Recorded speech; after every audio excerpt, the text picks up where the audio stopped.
là là, une victoire, mais t'as l'impression que c'est une défaite. C'est une victoire au goût de défaite, comme on dit. Bonjour à tous, ou plutôt bonsoir à tous, j'espère que vous allez bien. On se retrouve ce soir pour une toute nouvelle vidéo.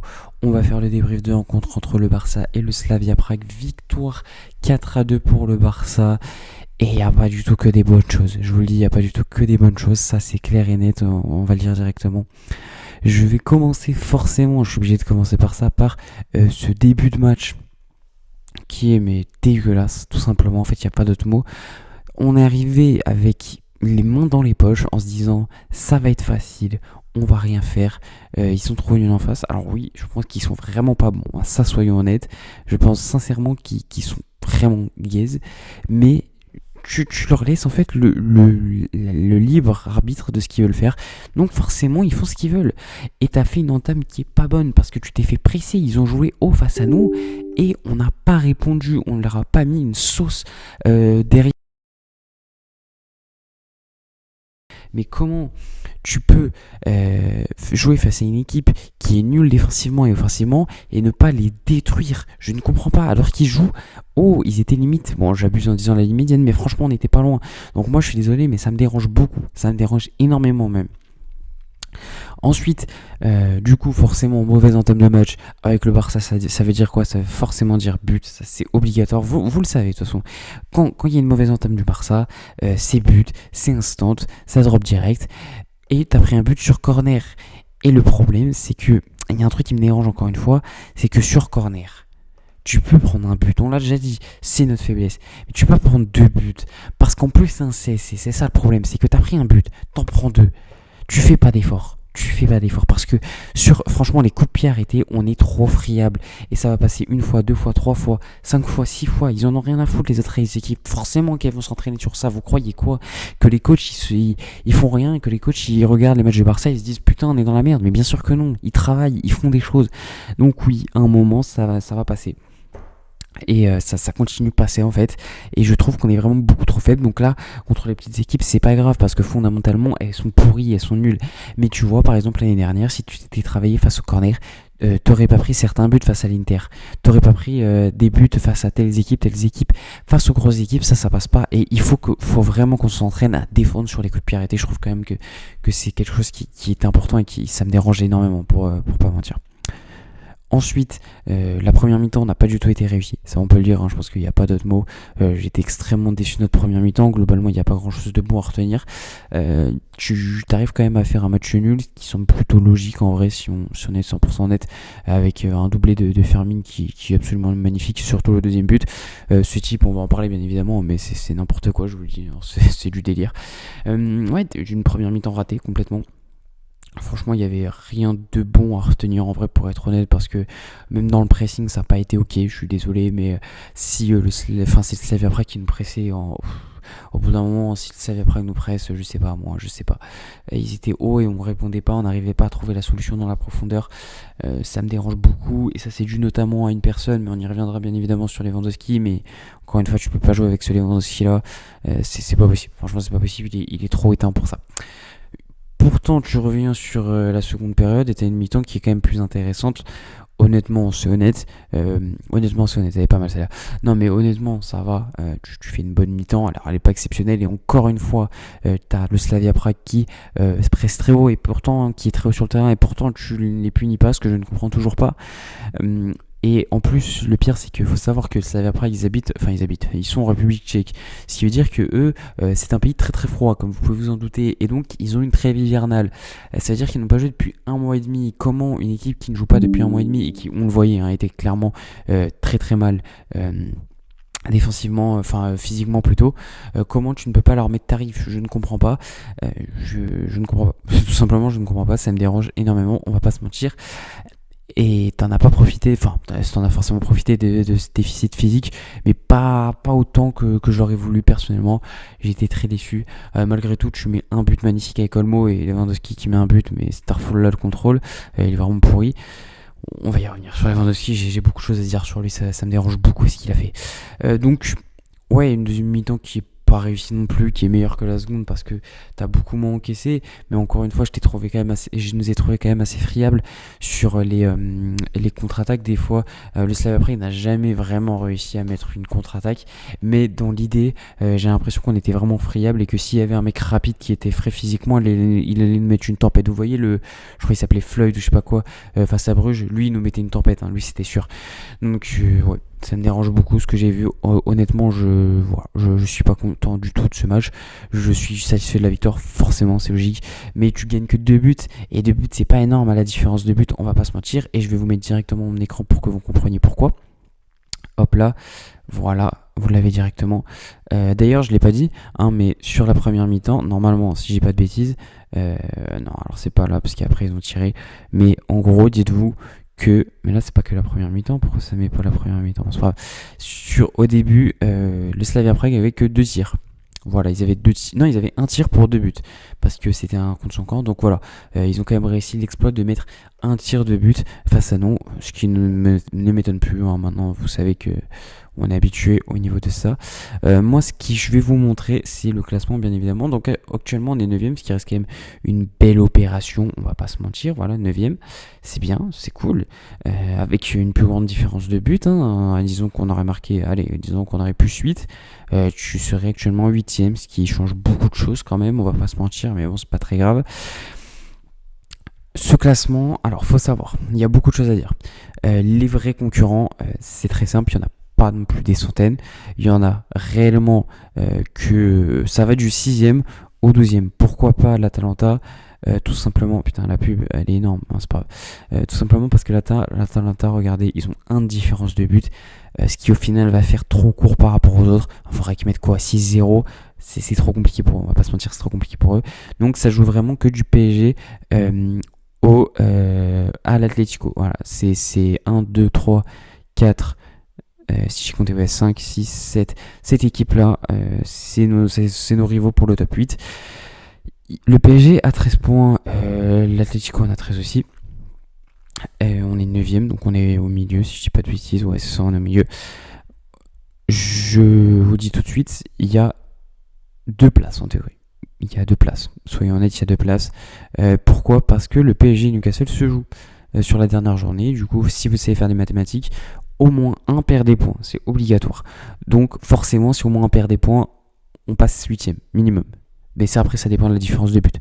Donc maintenant, je sais pas si vous le voyez à l'écran. Oui, vous voyez à l'écran, très bien.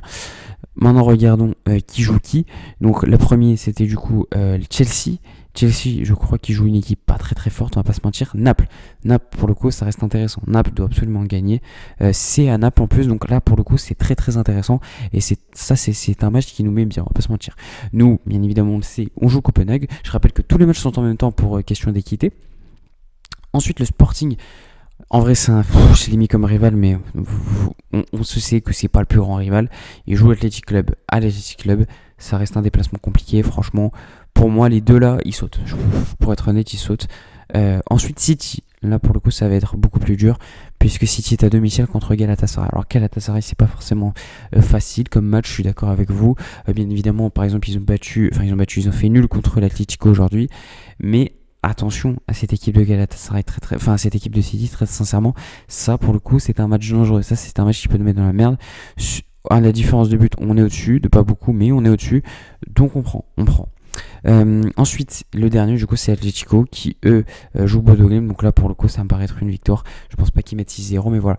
Ça va être chaud, ça va être compliqué. C'est pour ça que je l'avais répété plusieurs fois, mais et que je ne suis pas content que la différence de but compte, et ça compte énormément même sur cette compétition, et que là, si tu avais mis 3-4 buts d'écart, allez, disons 4. Ce que je voulais, c'était 4. Je voulais 4 buts. Là, du coup, tu aurais pu plus 2. Alors, je regarde le classement de côté. Plus 2, tu étais 8ème. Voilà.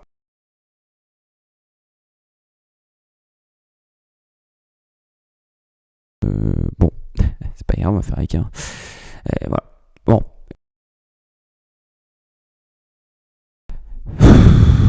Je vais commencer par Fermin, qui est MVP forcément de cette rencontre.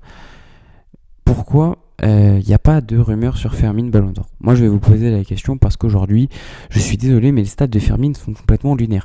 Je crois qu'il est à 10 passes D, 10 buts. Ouais, je crois, c'est ça en 26 matchs. Ce qui est des stats, toutes compétitions confondues, bien évidemment, ce qui sont des stats excellentes. Aujourd'hui, Fermin est peut-être. Non, non, il n'est pas le meilleur. Peut-être pas le numéro 10 quand même. Peut-être pas le meilleur numéro 10, je vais peut-être pas viser, mais c'est clairement l'un des meilleurs numéros 10 du monde. Et il a fait un match, encore une fois, très, très, très, très bon. Buteur, et c'est pas des buts très faciles, hein. Le deuxième est littéralement c'est hors de surface, donc là je pense que je n'ai pas besoin d'en dire plus. Le premier est beaucoup plus compliqué. Alors c'est plus une erreur du gardien pour moi que forcément un exploit de Fermin, parce que le gardien il se la touche, hein, soyons honnêtes, il se la touche, mais la frappe est quand même pas mal de Fermin. Et ouais, le match est très très bon. Forcément, le match est très très bon parce que son activité offensive, ce qu'il amène et tout, forcément, c'est très bon. Faut pas oublier que il se place toujours très très bien. C'est pas un hasard qu'il se retrouve toujours dans les bonnes situations, c'est parce qu'il les amène, hein. C'est aussi ça le plus important. Donc ouais, Fermin très très bon, forcément. Ensuite, je vais évoquer. Il y a beaucoup de gens à évoquer en vrai. J'aimerais bien évoquer. Allez, le prochain, on va dire Frenkie de Jong, qui a joué tout seul quasiment au milieu, en vrai soyons honnêtes, parce que je vais évoquer Pedri bien évidemment. J'ai dit que Pedri était blessé, je sais pas si j'ai dit que Pedri était blessé, mais Pedri est blessé, hein. Si je l'ai pas dit, Pedri est blessé, on sait pas trop ce qu'il a pour l'instant, on sait pas combien c'est, ça parle de 3-4 semaines, est-ce que jambier, j'ai vu sur la jambe droite si je dis pas de bêtises, je peux regarder actuellement, je vais regarder s'il y a un truc, mais je suis inquiet, et forcément voilà, Frenkie de Jong du coup a joué à la place de Pedri, parce que franchement Pedri était à côté de la plaque entre guillemets. Ouais voilà, Pedri pourrait être absent 3 à 4 semaines selon les rumeurs. Je vais regarder s'il y a eu d'autres actualités entre temps, mais la première chose que j'ai vue c'est 3 à 4 semaines, donc ouais c'est vraiment sur ce qu'on était, et ce serait catastrophique, on va pas se mentir. La blessure de Pedri, il semble que la blessure de Pedri ne soit pas très grave. Le changement est effectué pour ne pas aggraver la situation, le milieu devrait quand même manquer quelques matchs. Ok, donc peut-être moins grave que 3-4 semaines. Bon, on verra. On n'en sait pas plus pour l'instant. Ouais, Frenkie de Jong, du coup, franchement, très très bon match. Il a eu un but qui a été annulé pour un hors-jeu. Donc bon, au final, voilà. Déjà, au niveau du pressing, ça a été excellent, on va pas se mentir. Il a pressé, comme je l'ai dit, pour deux, pour Pedri. Il a fait un match de port, en fait, hein. Il reposait toute son équipe sur lui, parce que l'équipe a été vraiment pas bonne collectivement, on va pas se mentir. Et lui, il crée très très bien ce qu'il réalisait. J'ai beaucoup aimé le match de Frenkie de Jong. Ouais, c'est pour ça que je dis que les gars, vous étiez sévères avec Frenkie de Jong, et je le pense toujours. Il y en a qui sont peut-être trop sévères trop rapidement avec Frenkie de Jong, hein. Ça me dérange beaucoup, cette attitude. Je pense qu'on ne laisse pas trop de chance, et qu'en fait il peut limite pas rater un match. Et ça c'est un peu gênant, sans mentir. Donc ouais, bon match de sa part. Forcément, je suis obligé de parler de Pedri, qui s'est blessé. Du coup, je sais pas si je l'ai dit, je me répète beaucoup, mais De Jong est suspendu pour Copenhague. Donc on a ni Pedri ni Frenkie de Jong. On est dans la merde, on peut le dire. Oui, oui, et puis disons-le, on est dans la merde. Même si ça reste Copenhague, c'est la merde. Du coup, Pedri, bon match, qu'est-ce que je raconte. Pedri, match en dedans, tu le sentais vraiment décalé. Alors déjà, il a quasiment pas pressé, ce qui m'a dérangé énormément, parce que Frenkie de Jong faisait son boulot à sa place. Alors je sais pas s'il était déjà blessé, franchement je pense que oui, parce que ça se voyait quand même qu'il était pas à 100%, qu'il était à côté de la plaque. Il met quand même une passe D, mais je trouvais vraiment qu'il y avait beaucoup trop d'approximation, beaucoup trop de gestes techniques ratés. En fait, il était vraiment, comme je l'ai dit, ouais, à côté de la plaque, parce que quand il faisait quelque chose, t'as l'impression que c'était pas le Pedri en fait. C'était pas le même Pedri que d'habitude, parce que le Pedri d'habitude, il te fait des passes carrées et tout. Là, tu voyais quelques passes au hasard limite. Quelques passes, je me disais, mais pourquoi il fait cette passe, alors que des fois, quand il faisait des passes, c'était pas vraiment dans le bon tempo, c'était à côté, c'était pas exactement dans la zone, c'est pas ce que propose Pedri d'habitude. Alors ça arrive de faire un mauvais match, mais là je pense clairement que c'était sa blessure, et ça s'est ressenti. Malgré ça, il finit quand même avec une passe D. Bon, c'est vrai que le match de Pedri est pas réussi, mais ce qui m'inquiète plutôt, c'est sa blessure. Pour être 100% honnête avec vous, j'espère qu'il a pas grand chose. J'aimerais bien avoir l'info rapidement pour savoir à quel point on est dans la merde. Mais ouais, le match de Pedri est pas réussi, soyons 100% honnêtes, contrairement à la rentrée de Olmo, qui elle, pour le coup, a été très bonne. Et d'ailleurs, Flick, comme par hasard, quand il fait des changements, ça marche, et ça c'est fou. Le frérot, dès qu'il fait des changements, c'est direct, hein. Olmo, il rentre 2 minutes après but. Ok, d'accord. Et le dernier joueur que je vais évoquer, c'est c'est pas une bonne nouvelle pour lui que je l'évoque. Lewandowski, Ferran Torres revient, je t'en supplie, parce que là, Lewandowski, je ne vais pas tenir 10 jours. Je ne vais pas tenir 10 jours. Si c'est la durée de blessure de Ferran Torres, je ne pourrais pas tenir 10 jours avec cet homme-là. C'est impossible. Parce que tu peux être. Non, tu peux pas être nul offensivement. Même si on va y revenir. Mais moi, mon problème, c'est qu'en plus d'être nul offensivement, complètement invisible et faire n'importe quoi, défensivement, il nous coûte un but, le frérot. C'est pas qu'il nous coûte un but parce qu'il fait une erreur monumentale, c'est littéralement parce qu'il met le but lui-même. Ça me dérange extrêmement beaucoup, mais vraiment beaucoup, parce que je pense vraiment que c'est évitable. Si tu regardes juste la balle, normalement, t'es pas censé faire ce qu'il fait. Beaucoup de buts, c'est un très gros problème. Ça va être un très gros problème. Donc, défensivement c'était nul, mais offensivement, parlons de la catastrophe que c'est. Alors il met un but, super, tout le monde va se dire ah mais il met un but, t'es un rageux, etc. Regardez son but, sur son but, alors à part si je dis de la merde, mais pour moi c'est lui qui fait le contrôle, son contrôle il est complètement raté, il part sur le gardien. Alors je sais pas comment, il se détend comme Wembanyama pour mettre le but, mais soyons honnêtes, son but il est claqué, c'est un putain de tapine de merde, et en plus il fait un mauvais contrôle sur le but, alors que franchement le débordement de Rashford était super, il a fait une superbe action, Rashford je crois qu'il y a Baldé aussi, très bonne action entre les deux, d'ailleurs ils ont bien combiné pour une fois, faut le dire. Mais t'as juste à finir, frère. T'es à 1 cm de la cage, qu'est-ce que tu me fais chier? Je vous jure. Mais même, techniquement, Lewandowski est mais cataclysmique. Il est perdu sur le terrain. Il ne sert factuellement à rien du tout. Sur le terrain, c'est un zombie, le frérot. Tu ne peux pas lui faire la passe parce que tu sais très bien qu'il va la perdre à l'avance. Et ça me dérange beaucoup. Comment tu ne peux ne pas faire une passe à un joueur professionnel, même de 40 ans, c'est parce que tu sais qu'il va la perdre. Je ne peux pas. Je ne peux pas. Je vous jure, je ne peux pas. En fait, Lewandowski ne peut pas s'adapter à ce système. Lewandowski est hors course. Là, c'est fini. Lewandowski est complètement mort. Je ne peux pas. Je ne peux pas. Franchement, le commentaire Canal qui dit oui, alors Lewandowski de haut jeu, il est très très bon. Je me suis dit, lui, c'est pas possible. Ça fait 5 ans, il n'a pas regardé un match de Barça parce que justement, c'est ce qu'on disait de base. Lewandowski, oui, joue très très bien au jeu, mais là, depuis, on va dire, allez, 1 an, allez, soyons gentils, disons 1 an, Lewandowski de haut jeu est inutile complet parce que il n'arrive pas à contrôler des ballons. Et le frérot est constamment en Timberland. Tu ne peux pas faire jouer quelqu'un avec une Timberland. C'est impossible. Il est à côté de la plaque lui aussi et son match n'est pas du tout bon. Il n'y a rien qui va sur son match et c'est pas son vieux but de merde qui va me faire changer d'avis. En tout cas voilà, c'est la fin de ce débrief, j'espère qu'il vous aura plu. N'hésitez pas comme d'habitude à me suivre sur tous les réseaux, TikTok, Insta, Twitter, aussi à vous abonner, vous liker, vous activez les notifications, etc. Tout le délire, vous connaissez, merci à tous ceux qui le font, ça m'aide vraiment énormément.